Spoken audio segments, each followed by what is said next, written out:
కాల్వ సుజాత గారు, అదేవిధంగా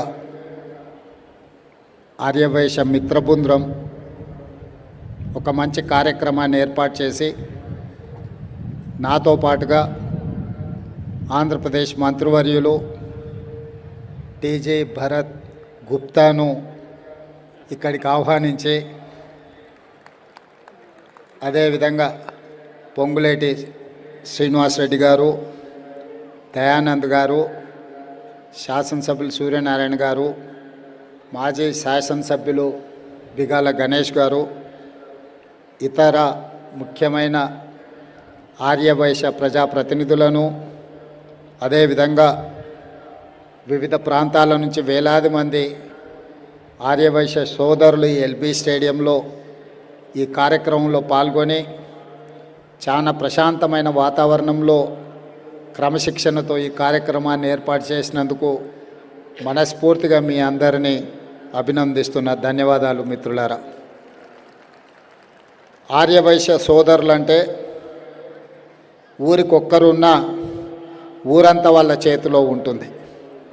ఆర్యవైశ్య సోదరులు ఎక్కడ ఉన్నా ఈ రాష్ట్ర, ఈ దేశ ఆర్థిక వ్యవస్థకు వెన్నెముక లాంటి వాళ్ళు.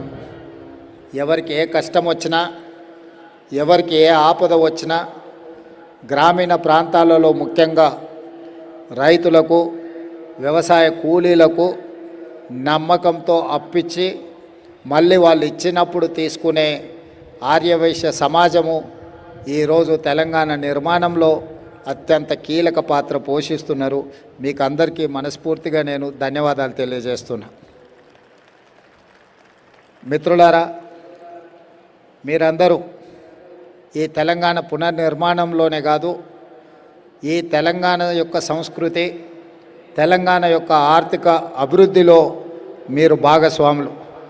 ఈ మధ్యకాలంలో మొన్న జరిగిన మున్సిపల్ ఎన్నికల్లో కూడా 6 మున్సిపల్ చైర్మన్లు, 7 మున్సిపల్ కార్పొరేషన్లు ఉంటే ఒక మున్సిపల్ కార్పొరేషను ఆర్యవైశ్య సోదరులకు ఇచ్చి రాజకీయంగా కూడా మీకు గుర్తింపు, గౌరవాన్ని ఇవ్వాలన్న ఆలోచనతోని ఈరోజు మన ప్రభుత్వం ముందుకు వెళ్తుంది.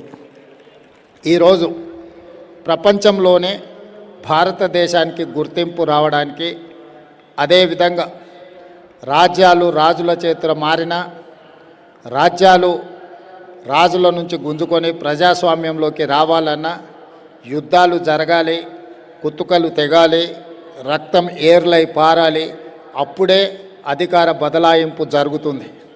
కానీ అఖండ భారతదేశంలో మహాత్మా గాంధీ గారు శాంతియుతంగా అహింసతో ఒక యుద్ధాన్నే గెలవచ్చు అని చెప్పి ప్రపంచానికి కొత్త దారి చూపించిన గొప్ప తత్వవేత్త మహాత్మా గాంధీ గారు.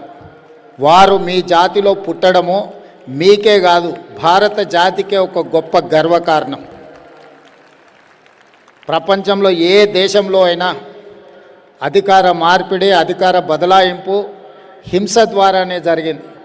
కానీ ఒక్క భారతదేశంలోనే రవి అస్తమించని సామ్రాజ్యం ఉన్న బ్రిటిషర్స్ని దేశం నుంచి తరిమేయడానికి వారి ఆలోచన, వారి త్యాగము, వారు తీసుకున్న విధానం అహింసతోనే, సహాయ నిరాకరణతోటి, ఉప్పు సత్యాగ్రహంతో ఈ దేశానికి విముక్తి కలిగించి ప్రపంచంలో యుద్ధాన్ని అహింస ద్వారానే సాధించవచ్చు, ఒక రాజ్యానికి, ఒక దేశానికి స్వతంత్రాన్ని ఇవ్వచ్చు అని ఆనాడు మహాత్మా గాంధీ గారు మన ప్రపంచానికి ఒక నూతన విధానాన్ని మనందరికీ పరిచయం చేయడం జరిగింది.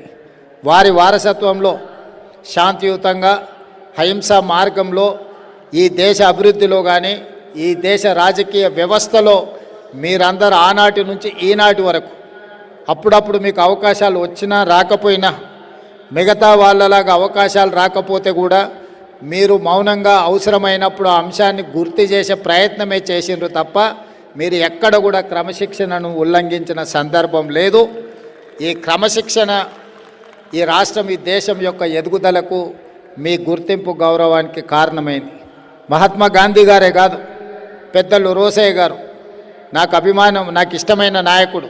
రోసయ్య గారు శాసనసభలో ఉన్నప్పుడు వారితో వాదించడం కానీ వారు ముఖ్యమంత్రిగా ఉన్నప్పుడు ప్రశ్నించడం కానీ ఒక గౌరవంగా మేము భావించేది. రోసయ్య గారు కూడా నన్ను అదే విధంగా వయసులో చాలా చిన్నవాడినైనా కూడా నన్ను వారు వ్యక్తిగతంగా పిలిచి సూచనలు చేసేవారు.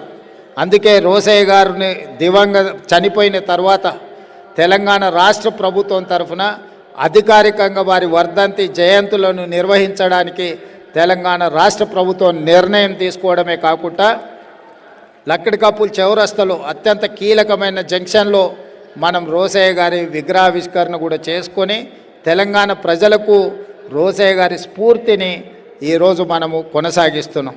వారే కాకుండా టీజీ వెంకటేష్ గారు రాయలసీమలో వారు ఒక్కరే నాలాంటి మనస్తత్వం ఉన్నవాళ్ళు. ఆయన ఎవరినైనా ఎదిరించి నిలబడ్డ కర్నూలు జిల్లాలో రాయలసీమ జిల్లాలలో ఇతరుల ఆధిపత్యాన్ని టీజీ వెంకటేష్ గారు ధీటుగా నిలబడి రాజకీయాలలో రాణించి పోటీపడి గెలిచి ఈరోజు టీజీ భరత్ కూడా ఆంధ్రప్రదేశ్లో ఈరోజు మంత్రిగా రాణిస్తున్నారు, గుర్తింపు పొందినరు. అందుకే మిత్రులారా, ఈరోజు ఆర్యవైశ్య సామాజిక వర్గానికి తెలంగాణ రాష్ట్ర ప్రభుత్వంలో సముచితమైన స్థానం ఉంటుంది, గౌరవం ఉంటుంది. ఈరోజు మీ అందరి అభ్యున్నతి కోసం మన ప్రభుత్వం తీసుకోవాల్సిన అన్ని చర్యలను కార్యక్రమాలని తప్పకుండా తీసుకుంటుంది. ముందుకు తీసుకెళ్ళడానికి మన ప్రభుత్వం సంపూర్ణంగా ప్రయత్నం చేస్తుంది. అదేవిధంగా కాల్వ సుజాత గారు కొన్ని ప్రతిపాదనలు కొన్ని అధికారిక కార్యక్రమాల గురించి చేయాలి అని చెప్పి వారు విజ్ఞప్తి చేసిండ్రు. తప్పకుండా నేను చీఫ్ సెక్రటరీ గారితో రేపు ఎల్లుండి మాట్లాడి ఈ శాసనసభ సమావేశాలు ముగిసే లోపే అధికారికంగా ప్రభుత్వం తీసుకోవాల్సిన చర్యలను తప్పకుండా తీసుకోవడం జరుగుతుంది. మీ ఆలోచనలే ఈ ప్రభుత్వం యొక్క విధానం. ఈ ప్రభుత్వంలో మీ గుర్తింపు, మీ గౌరవానికి, మీ అవకాశాలకు ఎలాంటి భంగం కలగకుండా చూసే బాధ్యత మా ప్రభుత్వం తీసుకుంటుంది. ఇంత మంచి కార్యక్రమం ఈరోజు మీరు ఏర్పాటు చేసి ఈ కార్యక్రమానికి నన్ను ఆహ్వానించి మీలో ఒక్కడిగా మీరందరూ అభిమానించినందుకు మీ అందరికీ మనస్ఫూర్తిగా మరొకసారి కృతజ్ఞతలు, ధన్యవాదాలు తెలియజేస్తూ మీ అందరి దగ్గర సెలవు తీసుకుంటున్నా. మా సుజాత గారు చెప్తున్నారు ఇది గిన్నిస్ బుక్ రికార్డ్స్ అని. గిన్నిస్ బుక్లో మీరు చేరినందుకు మిమ్మల్ని అందరినీ మనస్ఫూర్తిగా అభినందిస్తున్నాను. మీ అందరికీ అండగా తెలంగాణ రాష్ట్ర ప్రభుత్వం నిలబడుతుందని తెలియజేస్తూ మీ అందరి దగ్గర సెలవు తీసుకుంటున్నాను. ధన్యవాదాలు మిత్రులారా.